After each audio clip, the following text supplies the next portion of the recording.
So one of the reasons that I have to have somebody here is because I've got compression stockings on, which, thanks to the diuretic and the compression stockings, it is helping the swelling, but they only go up to the thighs, and so all the pelvis and abdomen are still swelling, making it to where I can't really move my body if I'm sitting down, which sucks. But back to the miracles. I'm awakened. Like, I'm literally, I still have bad thoughts. All day today has been extremely painful, having to go to the doctor, having to be out in town, which there's a funny story to that I'll get my dad involved in. We'll make fun of him. Introduce you to him and make fun of him. Because, yeah, what would have been a simple 2-hour trip to the doctor and CVS turned into about a 4.5, 5-hour trip out in town with many adventures. Many adventures. And can we just talk a little bit about the power of God there as well? Just the ability to reunite families. And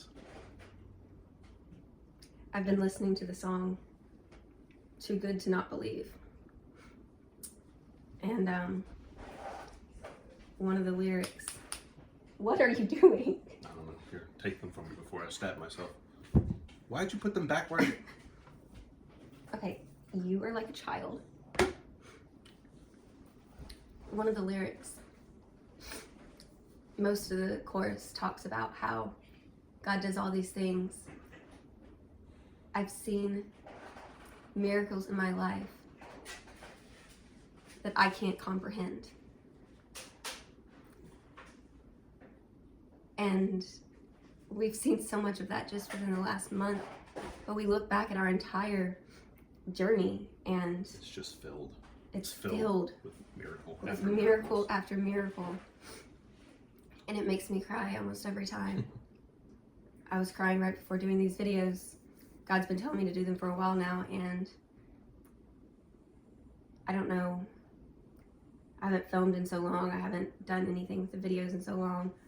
We got distracted with the business for so long that it's hard to come back. But one thing's for sure, God brought me back to life, and it's time to tell the story. And this time we're not going to stop until it's done. Whatever that is, whatever that means. This is my job. It's to fight stage 4 cancer, however God calls me to do that, and to tell the story of what he's doing while we do that, while he does it, because it's his fight, not ours. The song even goes on, during the bridge, I've seen cancer disappear. I've seen broken bodies healed. Don't you tell me he can't do it. Don't you tell me he can't do it.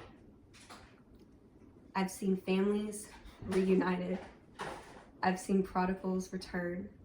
Don't you tell me he can't do it. Don't you tell me he can't do it. I've seen real life resurrections.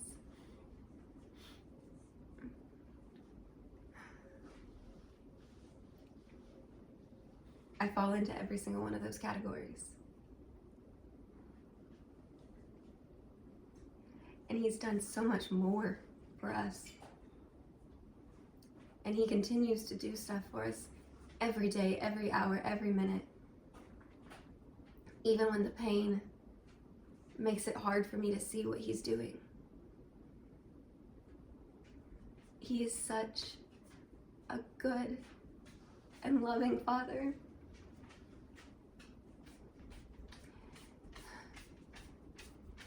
He is so good. And the devil still comes against us. Oh my gosh, does he still come against us?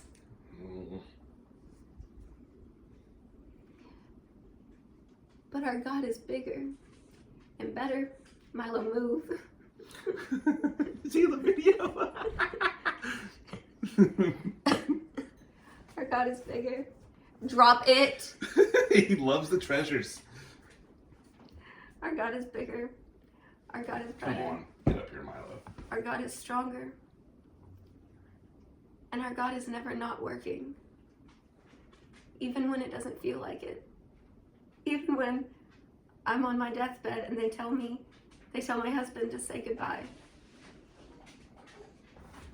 He brings me back to life. He brings me back to life and reunites me with my family. And continues to tell us that he's going to heal us and that the story isn't over. Man, the people that we have met, the people that we have talked to about God, the stories that we have heard, the people who have been praying, the donations that have been made. God is always providing. God is always taking care of us.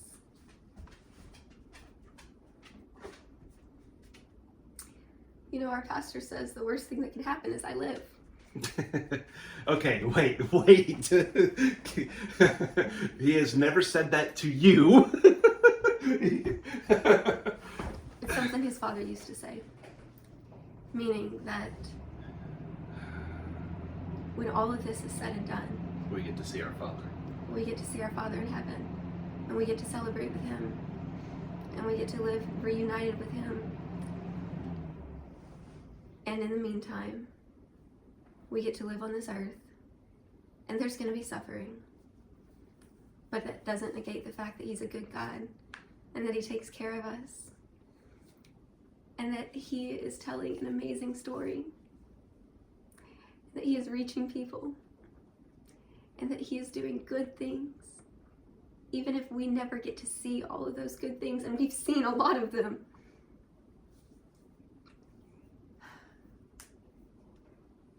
Even in your own life. I'm glad that I'm still alive. I'm glad that I'm still alive, and I'm glad that he brought me back. But it also gives me a unique perspective because I was right there.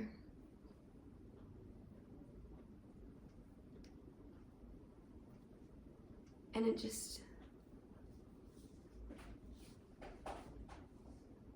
gives me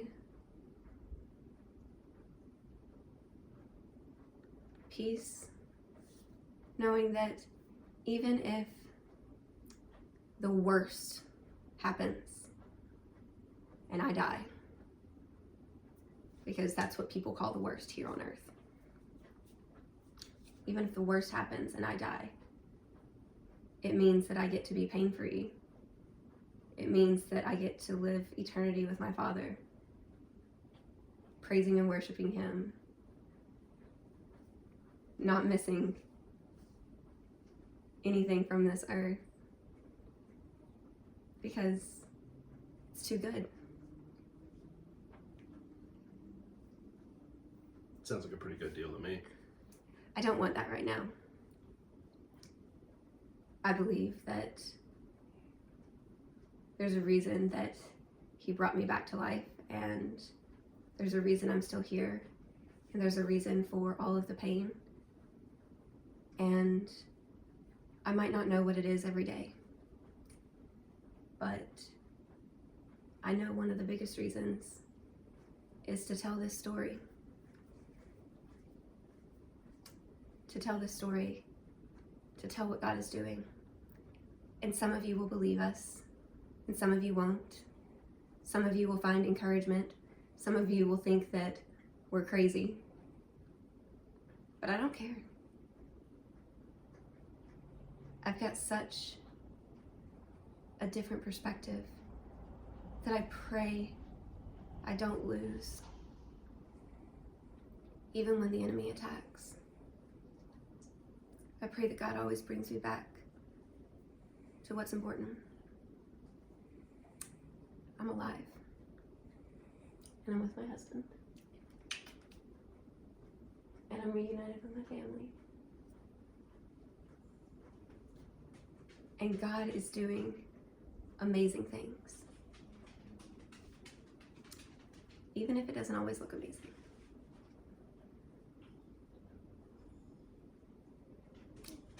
And we'll see what happens. It's going to be a crazy ride, as if it hasn't been already. Tiring ride, exhausting, but Also, good. Very, very good. one of the best things that's ever happened to us. Babe, you gonna say it? Myers out. I came back from the dead. I'll let you say it. You can say it all you want now. Well, that concludes this episode, so Myers out. I can't believe I just did that with. There we go. All right, episode 374, Day in the Wilderness. Day in the Wilderness. I have no idea. We just got done filming some recaps and some really good God stuff. But one of the things we talked about was my father. This is my father. He's staying with me for this week while Darren's at work because I can't walk by myself or lift up my legs or get food by myself. And I am absolutely out of all personal time. And I've used the time that has All been floating. donated to me. All floating holidays, all donated vacation time to Yeah. him, everything. It's been a rough You know, your wife dies and it kind of throws a wrench in things. yeah. And then she comes back to life and you got to go back to work and it's like, what? Yeah, so she still needs help, and all the people that are local are also in surgery. Yeah, Gran, who would usually come and help me, had knee replacement surgery that turned into, what's the MCL? Is that it? Yeah, MCL? she had MCL repair. Had an MCL repair. And so instead of being able to be on her feet by the end of the week, yeah, she's got to be off her feet for 6 to 8 weeks and will be in rehab and can't walk. So Thanksgiving's put on hiatus. yeah. God does everything for a reason. Yeah. Yeah. But today was interesting. Darren went back to work and I had a follow-up CT and X-ray. yeah, follow-up x-ray on the chest and pneumonia. And so Dad helps me out this morning and gets me breakfast and we're talking and we're planning out the day and it's going great and it's going good and we're getting ready to leave and I discover I don't have a key to the house because in the midst of dying, people have like stolen my keys. I don't know which family members have my keys. I mean, it's not like I ever left the house by myself to begin with, but I did have a key to our house and I discovered that I don't anymore. So I had to call Darren. I'm like, okay, so I guess we're leaving the front door unlocked because I don't have a way to get back in. Yeah, you know, locks only keep honest people honest. And if someone really wants to break in, a lock on your front door ain't gonna stop them. I mean, maybe our dogs will, but Yeah, but if they're willing to break into the front door, they're willing to deal with the dog that barks at them too. yeah, Not mine, though. I wouldn't deal with either one of them. I know. Milo sounds worse than he looks. Butter Butter Yeah. Butter will would attack. rip off your leg and and beat you with it. If you came into our house and you had ill intent, Butter would take care of you. But anyways, so we're getting everything around and we walk out the door and he's like, it's not shutting. And Darren always shuts the door. I hardly ever shut that door. And I'm like, no, it will shut. It's okay. It doesn't sound like it's locking. Like, it will shut. It's fine. You can't mess it up. And Yes, you can. so he shuts the door and we hear it latch and it sounds normal to me. It sounds like the door is closing. I didn't know what he did because I'm facing the other way in my wheelchair, and so we go and go to the doctor's appointment and he puts me on the diuretic every few days to help the swelling. Our doctor even prayed with us today, which was Really? yeah, I forgot to tell you that. It was amazing. Oh, It was wow. amazing. He came in and Really proud of him. he our main doctor is amazing. We have two. We have our primary doctor, our original doctor, who found the tumor, and then we have his mentor, basically. And right now we're just seeing the mentor because the doctor who found the tumor has moved to another location. We still keep him up to date with everything that's happening with us, but we just can't see him as much because he's at a different location. And so the mentor has followed our case. Like, he was the one who actually had to come in and tell us about the tumor because our doctor was crying so hard when he found the tumor that he couldn't tell us. He had to call in his mentor, show him the scans, and say, You've got to do this. You've got to do this for me because I can't do it. Like, that's it. They're amazing. Yeah. But yeah, he came in and he talked to us about how he was impatient about the pneumonia not healing properly. And he talked about how he didn't have any words of wisdom to say, and he didn't know why this was happening, but he knows that God has a purpose for everything, and there's a reason that I'm on this earth. There's a reason that I'm still alive, and that he never usually does this, but he asked to pray with us and talked about how ever since our doctor found the tumor, our original doctor, his student, found the tumor, that he prays for us every day. Him and his wife Wow. pray for us every day. I'm about the same age as his oldest kid, and the father in him wishes that he could fix everything and have an answer, but he knows that our Father in heaven, has a reason and a purpose for everything, and he's a good father. And he prayed with us, and just like always said, if you ever need anything, just walk in and we're here. They're amazing. Yeah, I forgot to tell you that part today, sorry. I mean, And Dad was able it to actually doesn't- ask questions. And it doesn't shock me, but it's still shocking, you know? he's amazing. I was impressed. He What was- about, though? Like, what were I you- was impressed of him in his humility and his ability to know that God is still in control, even though he's the doctor, and he even admitted so. And I was overly impressed with him and thankful for him. He's amazing. He really is. But anyways, this isn't about the doctor's appointment. This is about my father. You're still in the line of fire, bud. So we go to the doctor. We have a good visit. We go to CVS. We pick up the meds. He gets me a Sprite. We talk about how, Darren, we need to save all of our medical receipts and stuff for tax purposes. After we got compression leggings, After we got the compression leggings, we got to save all of those receipts. Like I tried Taxes to convince is you important. of last year, but we have to do it this year, it's important for tax purposes. right? And Right, We're gonna do right. better this year. Yeah. We're gonna do better this year Yeah. because I'm still a businesswoman, and because You're I not, know that you have a in lot the- going on, in but the immortal words of John Cleese and Company, you're not quite dead yet. he's been trying to get me to watch. Monty Python and the Holy Grail. Yeah, I'm not. Sounds like a B-rated movie. I'm not. Oh, it is. It's terrible. Maybe even I'm not quite dead yet. That's the only line I know because that's the only line that Darren keeps on repeating to me ever since I came back. He's like, "I'm not quite dead yet. You're not quite dead yet." You're not. Whatever that means. Yeah.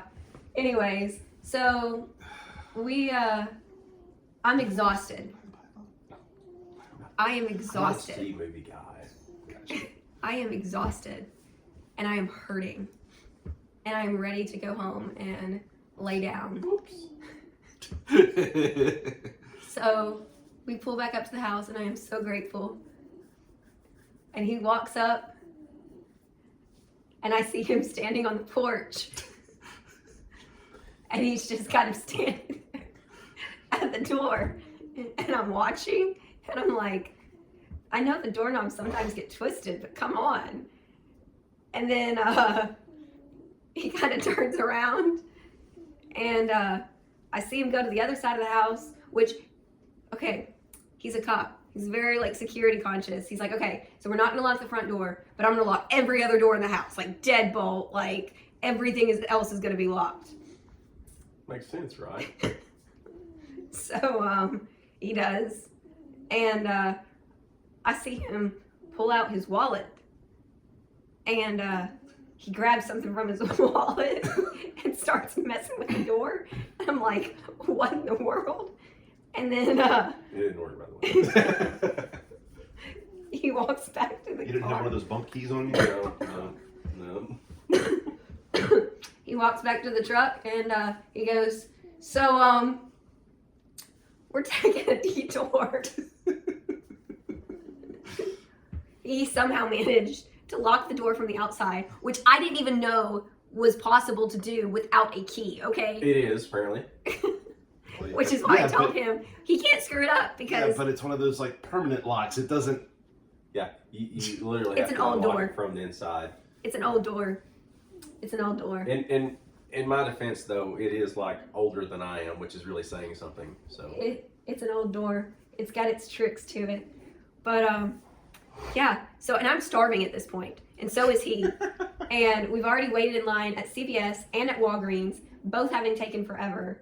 And he's like, and another thing, we're eating out because I was supposed to come home and eat the soup that I made. So yeah, it's an adventure. I mean, hey, yeah. So we go through Chick-fil-A, and we're both starving. God's chicken. Yeah. Some God's chicken. And I call Gran, the one who recently had the surgery, who can't move and, you know, Is in the hospital. is in the hospital. And I call her and I say, I know that I am in no position to ask for your help. And you might not be able to help me, but I'm really hoping you can. Do you happen to have a key to my house? Because somehow, Dad locked us out of the house when I didn't even think it was possible to do so. Luckily, she had a key to both the front door and our side door, which I also discovered can unlock the deadbolt. Yeah. Thank you, because you couldn't unlock it with a key where I messed up. Yeah, which the way that he locked the door from the outside, we couldn't unlock the front door. Which is actually With the kind of front door impressive, key. By the way, it's impressive you can lock the door that way. Yeah, so, but we got back into the house after visiting Gran, which I wasn't expecting to do so. Probably shouldn't have done it with pneumonia, but She needed visitors too. yeah, Well, technically, you are not contagious anymore. You were. yeah, I've been on the antibiotics for so long now that there's no way I'm contagious because I was supposed to be not contagious like last week. It's just, I'm gonna have a lingering, he said that I could have lingering symptoms and stuff for like 3 weeks, even after the pneumonia has, quote, cleared. But yeah, so what turned into 2-hour ordeal, Started as a 2-hour ordeal. It turned into a free lunch. a free lunch, which, during this time, he also loses his credit card. You're not supposed to tell that. He loses his credit card, okay? So I have cash, and I keep on forgetting to give it to him, like, as he's going in to pay for all my medical stuff because I can't move. But, so we're sitting here, and we go to the medical supply store to get my stockings, which are amazing, by the way.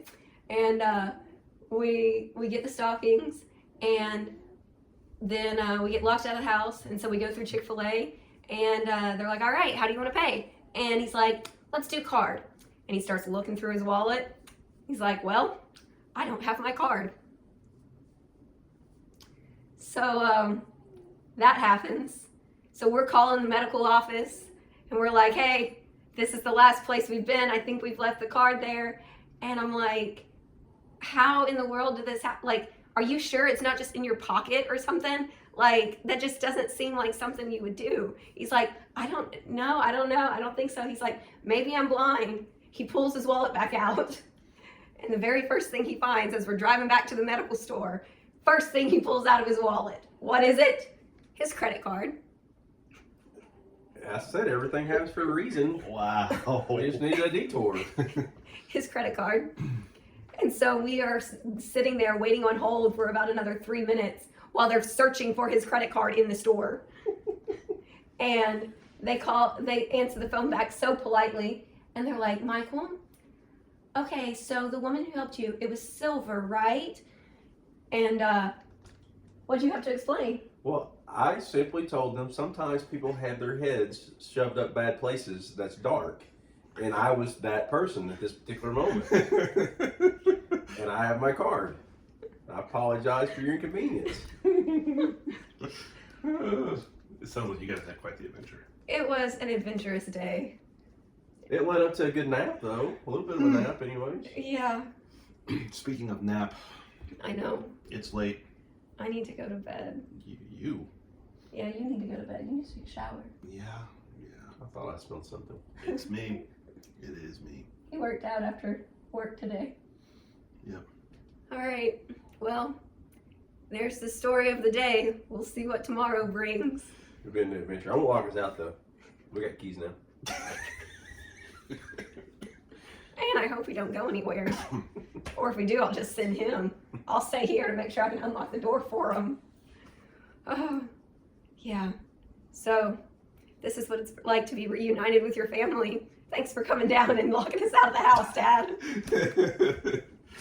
I can't reach it. I can't move. Can we have to do the Myers out thing, though. I'm out. No, I'm not doing it again. No. You're not going to get him to do that. Fine. He's not even a Myers. Fine.